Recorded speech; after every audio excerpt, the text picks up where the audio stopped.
Hello friends, today I will discuss about the polynomials. Class 10 chapter 2 polynomials के बारे में आज स्टडी करते हैं। polynomials का मतलब होता क्या है? तो जरा समझना सिंपल वे में। A group of algebraic expression which has degree in whole number. मतलब एक ग्रुप ऑफ algebraic expression इस तरह के ऐसे algebraic expression जिस पे डिग्री कैसी हो होल नंबर पे। डिग्री का मतलब क्या होता है? डिग्री का मतलब होता है ग्रेटेस्ट पावर। क्या? Greatest power. याद रखेंगे इस बात को कि क्या पॉलिनोमियल का मतलब होते हैं कि ऐसे अलजेब्रिक एक्सप्रेशन जिस पे डिग्री कैसी हो होल नंबर पे। तो अपन को इस चैप्टर में जो स्टडी करनी है वो करनी है क्वाड्रेटिक पॉलिनोमियल के बारे में।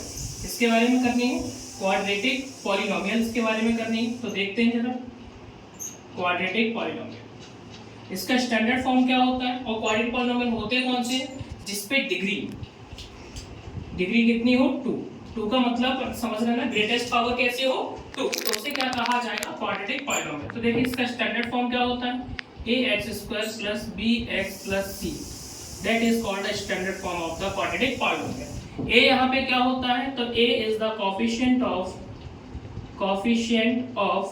x², b यहाँ पे क्या होता है कोएफिशिएंट ऑफ x, c यहाँ क्या होता है कांस्टेंट, c यहाँ पे क्या है कांस्टेंट। याद रखेंगे इस बात को।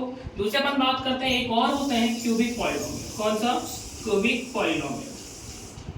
क्यूबिक पॉलिनोमियल की अगर बात करते हैं तो इसका स्टैंडर्ड फॉर्म क्या होता है ax³ + bx² + cx + d। तो यहाँ a क्या होता है कोएफिशिएंट ऑफ x³, b यहाँ पे क्या है कोएफिशिएंट ऑफ x², c यहाँ पे क्या होता है कोएफिशिएंट ऑफ x, और d यहाँ पे है कांस्टेंट।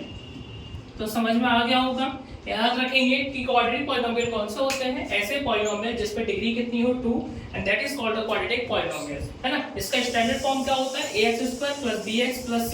यहाँ a किसको रिप्रेजेंट करता है कोएफिशिएंट ऑफ x², b किसको रिप्रेजेंट कर रहा है कोएफिशिएंट ऑफ x, c किसको रिप्रेजेंट कर रहा है कांस्टेंट को। सेकंडली अपन बात करते हैं क्यूबिक पॉलिनोमियल। क्यूबिक पॉलिनोमियल कौन से होते हैं ऐसे पॉलिनोमियल जिस पे डिग्री कितनी हो 3, मतलब ग्रेटेस्ट पावर कितनी हो 3, तो उसे क्या कहा जाएगा क्यूबिक पॉलिनोमियल। और इसका स्टैंडर्ड फॉर्म क्या होता है ax³ + bx² + cx + d, और a यहाँ पे क्या होता है कोएफिशिएंट ऑफ x³, b यहाँ रिप्रेजेंट करता है coefficient of x², c represent करता है कोएफिशिएंट ऑफ x, और d रिप्रेजेंट करता है कांस्टेंट को।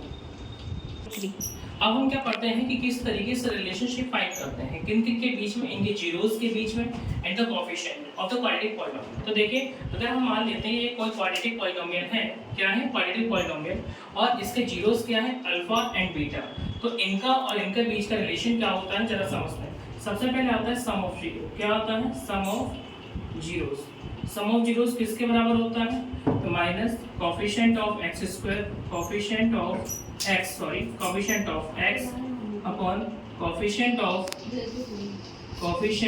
x², है ना। जैसे कि अल्फा प्लस बीटा किसके इक्वल होगा माइनस के b/a। इसी तरीके से एक और रिलेशनशिप होता है वो कहलाता है प्रोडक्ट ऑफ जीरोस। क्या? Product of zeros. Product of zeros क्या होता है constant upon coefficient of x²। तो क्या हुआ alpha into beta equal to c/a। ये कहलाता है आपका प्रोडक्ट ऑफ जीरोस। तो दो रिलेशनशिप होते हैं, एक होता है सम ऑफ जीरोस किसके बराबर होता है minus coefficient of x upon coefficient of x²। एक होता है प्रोडक्ट ऑफ जीरोस जो किसके बराबर होता है constant upon coefficient of x²। It means alpha beta equal to c/a, alpha plus beta equal to minus के b/a। It is a relationship between the zeros and the coefficient of the polynomial, quadratic polynomial. अब हम पढ़ते हैं कि cubic polynomial के relationship के बारे में, इनके केस के बारे में, रिलेशनशिप के बारे में कि कोएफिशिएंट और इनके जीरोस के बीच में क्या रिलेशनशिप होता है। तो सबसे पहले होता है सम ऑफ जीरोस। क्या होता है सम ऑफ जीरोस वो होता है minus coefficient of x² upon coefficient of x³। कितना हो गया alpha plus beta plus gamma.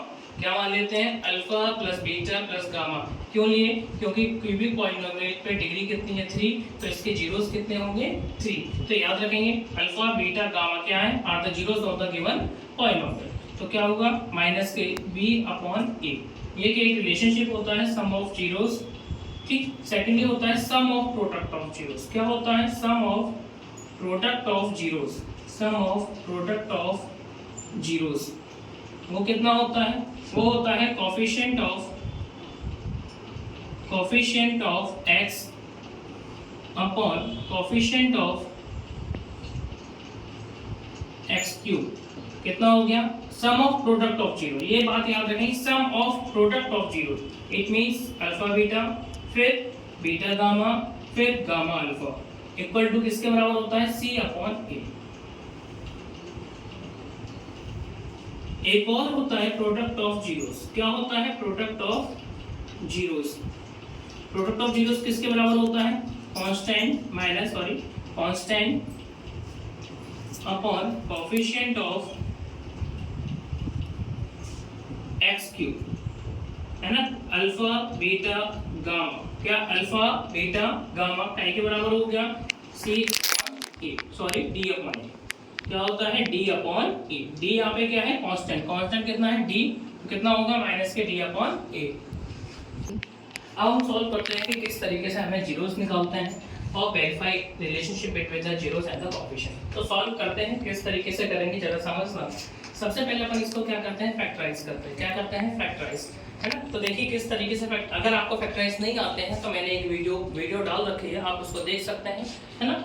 तो देखिए सबसे पहले क्या करते हैं, कांस्टेंट का इसके कोएफिशिएंट से मल्टीप्लाई करते हैं। यहाँ कुछ नहीं तो 1 मान दिया, तो 8 1 जा 8। 8 को ऐसे तोड़ना होता है, माइनस का साइन है तो यहाँ मेरे टर्म को देखना है। तो 8 को ऐसे तोड़ना है कि माइनस करने पे बीच वाला आ जाए, माइनस करने पे कितना आ जाए, बीच वाला, और मल्टीप्लाई करने पे कितना आ जाए 8। तो देखिए जरा 8 1 जा 8 नहीं आया, 4 2 जा 8, और देखो मल्टीप्लाई करने पे 8 आ गया और माइनस करने पे कितना आ गया 2। तो इसके फैक्टर क्या हो गए 4 और 2। तो देखिए x स्क्वायर माइनस, इसको हम क्या लिखेंगे 4x माइनस 2x माइनस का 8। क्लियर है। इसके बाद देखिए जरा x स्क्वायर माइनस का 4x माइनस माइनस प्लस, यहाँ गलती हो जाती है, माइनस से साइन चेंज हो जाएगा, याद रखेंगे सभी लोग। यहाँ ये हो गया, यहाँ माइनस माइनस प्लस, माइनस का 8 कॉमन ले लीजिए, यहाँ से कॉमन लिया x तो आ गया x माइनस 4, यहाँ से हमने ले लिया प्लस का 2 कॉमन तो आ गया x माइनस, क्लियर है, सॉरी x माइनस 4, क्लियर है। इसके बाद देखिए जरा ये इसको हमने बिल्कुल कॉमन ले लिया, बाहर ले लिया, तो कितना होगा, देखो x माइनस 4 यहाँ पे भी है, x माइनस 4 यहाँ पे भी है, तो हमने बिल्कुल बाहर कॉमन ले लिया, तो हमने ले लिया, अंदर कितना बचा x प्लस के 2। तो ये आगे इसके फैक्टर। अब हमें क्या करना है, इसको सॉल्व करना है, जीरोस निकालने हैं। तो देखिए लिखेंगे फॉर जीरोस, उसके लिए क्या करेंगे, p ऑफ पॉलिनोमियल जो है वो इक्वल टू 0 कर लेते हैं। इट मींस इक्वल, इसको इक्वल टू हम 0 कर लेते हैं। ये अलग हो गया, x प्लस 2 0 अलग हो गया। देखिए x की वैल्यू माइनस की, यहाँ जाके क्या हो गया प्लस का, तो x की वैल्यू आ गई 4, यहाँ x की वैल्यू आ गई माइनस की 2। ये आ गया आपके जीरोस, ये हो गया अल्फा और ये हो गया बीटा, ये तो आ गया आपके जीरोस। अब हमें निकालना है रिलेशनशिप। क्या निकालना है, relationship between coefficient between zeros and the coefficient. तो देखिए कैसे करते हैं, वेरीफाई करते हैं। तो सबसे पहले लेंगे सम ऑफ जीरोस। क्या लेंगे, सम ऑफ जीरोस, है ना। क्या लेंगे, सम ऑफ जीरोस। तो यहाँ हमने ले लिया माइनस का b अपॉन ए, क्लियर है।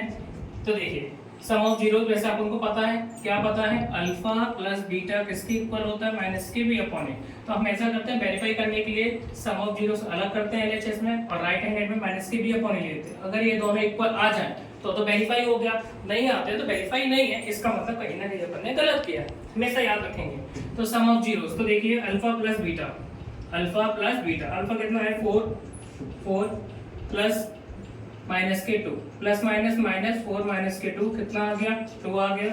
यहाँ देखिए b की वैल्यू कितनी है भाई 2, वो भी माइनस का, तो माइनस, यहाँ माइनस का 2, a की वैल्यू है 1, माइनस माइनस प्लस, तो आ गया 2, दोनों इक्वल है तो वेरीफाई हो रहा है। ऐसे सेकंडली अपन निकालते हैं, निकालेंगे प्रोडक्ट ऑफ जीरो। क्या निकालेंगे, product of zero. Product of zero वैसा होता क्या है, सभी को पता है, अल्फा बीटा इक्वल टू क्या होता है c अपॉन a। क्या होता है c अपॉन a? c मतलब होता है कांस्टेंट, a मतलब होता है कोएफिशिएंट ऑफ x स्क्वायर। तो देखते हैं c अपॉन e। तो प्रोडक्ट ऑफ जीरो क्या होगा? अल्फा बीटा, यहां लिया हमने c अपॉन a, दोनों इक्वल आने चाहिए। तो देखिए अल्फा की वैल्यू कितनी है 4, बीटा की वैल्यू है -k2, इन दोनों को मल्टीप्लाई किया -8, c की वैल्यू कितनी है -1, तो हम रखते हैं -8, a की वैल्यू है 1, कितना आया -8, यहाँ पे -k, दोनों बराबर है तो दोनों वेरीफाई हो गए। आ गया समझ में? आई होप आपको समझ में आ गया होगा। तो वीडियो अच्छी लगी हो तो लाइक करें, सब्सक्राइब करें।